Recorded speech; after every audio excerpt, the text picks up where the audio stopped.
Hey, good morning Internet! Et si on parlait de quelque chose de fondamental, quelque chose d'essentiel au développement de tout individu? La relation parent-enfant. Alors franchement, je me suis pris la tête et je me suis dit, comment est-ce que tu vas aborder ce sujet? À quel niveau de profondeur tu vas aller? Qu'est-ce que tu vas leur dire? Et je me suis dit, tu sais quoi, fais comme d'habitude, fais de ton mieux. Et il y aura certainement des personnes qui auront besoin d'entendre ce que tu auras dit. Et ce que j'ai envie de vous dire aujourd'hui, c'est une vérité fondamentale qu'on tient de Korbisky, je crois qu'il s'appelle. Bref, ce qu'il a dit, c'est « La carte n'est pas le territoire ». Et cette vérité est essentielle. C'est important de la comprendre. Pourquoi? Parce qu'on a tendance à croire que ce qu'on voit, c'est aussi ce que l'autre voit. Alors que non. C'est simple. Il te suffit d'aller chez ton voisin à même pas 10 mètres de chez toi, de te mettre à sa fenêtre, de regarder dans la même rue et ton cerveau te dira « Oh, je connais mais je ne connais pas cet angle de vue-là ». Pourtant, c'est exactement la même rue. Et c'est ça que ça veut dire. La carte n'est pas le territoire. Si je te demande à toi de faire une carte de ton quartier ou de ta rue, tu feras une carte. Il y aura des similitudes avec celle de ton voisin, certes, mais ce ne sera pas la même. Pourquoi?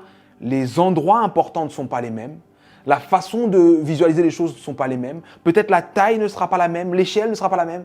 Bref, la carte n'est pas le territoire. Les expériences, la réalité, les choses qui sont sous nos yeux sont des faits. Mais nous les percevons d'une façon unique. Et c'est très important de comprendre ça avant de commencer à parler de la relation parent-enfant. Alors, ce que j'avais décidé de faire, c'est de faire 2 vidéos. Une vidéo où on étudie la carte de l'enfant et une vidéo où on étudie la carte du parent. Et pour me servir de la carte de l'enfant, j'ai puisé dans mes souvenirs. C'était un peu flou, mais heureusement, j'ai des nièces de tous les âges. Et je les ai observées avec beaucoup d'attention. Et vous savez ce que j'ai remarqué? Un enfant ne cesse pas de vivre dans l'instant. C'est incroyable à quel point les enfants sont dans l'instant. Ils jouent dans l'instant. Ils tombent l'instant d'après, ils jouent encore. Ils se détestent l'instant d'après, ils s'aiment. Tu vas voir ton petit cousin, ton fils ou n'importe qui. Mais alors lui, c'était plus ton ami, tu m'avais dit c'était plus ton ami. Eh bien si, c'est mon ami encore. Parce qu'ils vont vite, ils sont que dans l'instant. Et ce qu'il y a de particulier quand tu vis comme ça, c'est que tu vis avec une intensité incroyable. Et donc, si tu vis avec une intensité aussi incroyable, c'est que tu changes à une vitesse incroyable. Et c'est là qu'il y a le... mais mon enfant, je lui ai demandé de regarder Shrek, il a dit qu'il n'aime plus Shrek, je ne comprends pas, je ne sais pas ce qu'il veut. Effectivement, ça change hyper vite. La seule solution, du moins, je n'ai pas envie de dire la seule solution parce qu'il y a différentes solutions. Mais une des solutions, c'est l'observer vivre. Accepter ce qu'il te dit comme la réalité parce qu'au final, c'est ce que c'est. Okay? Pas le marquer à la culotte pour essayer de savoir à chaque fois dans quelle direction il va ou quoi. Parce que dans tous les cas, tu ne pourras pas l'empêcher de faire les erreurs.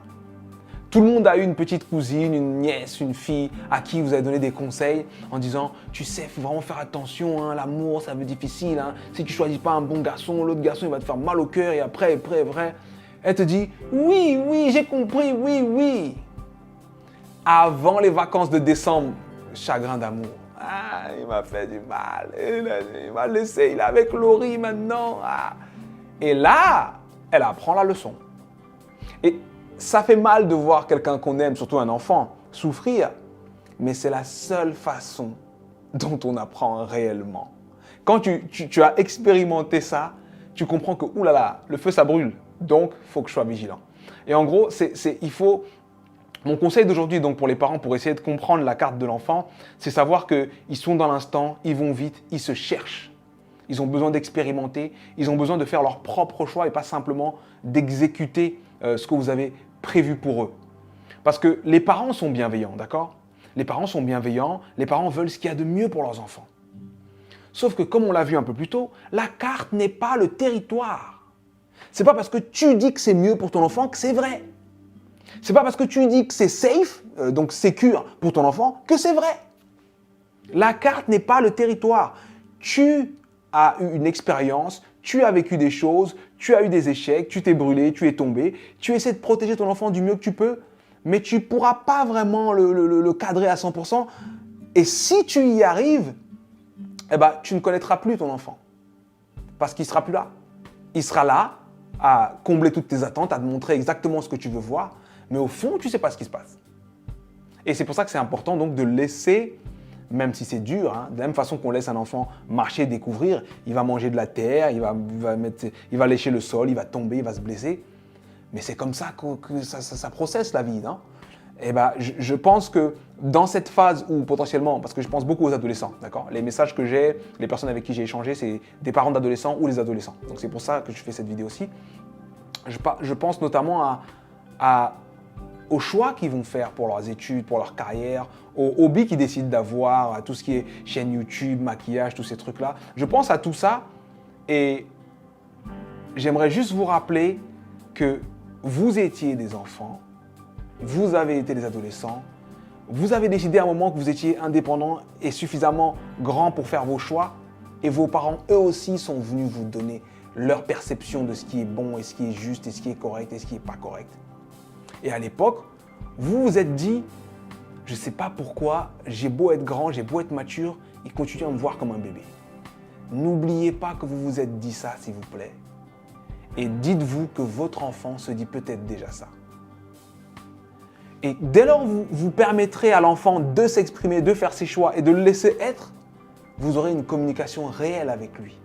Et là, il n'aura plus l'impression de vous trahir en faisant ce qu'il veut, parce qu'il pourra même en parler avec vous. Mais bon, on verra dès la prochaine vidéo la carte du parent. Parce que là, effectivement, j'ai parlé aux parents, laissez les enfants vivre et tout. Donc, je sais que les parents, vous souriez sans trop sourire en vous disant, je vous ai entendu penser, ouais, mais c'est pas pareil.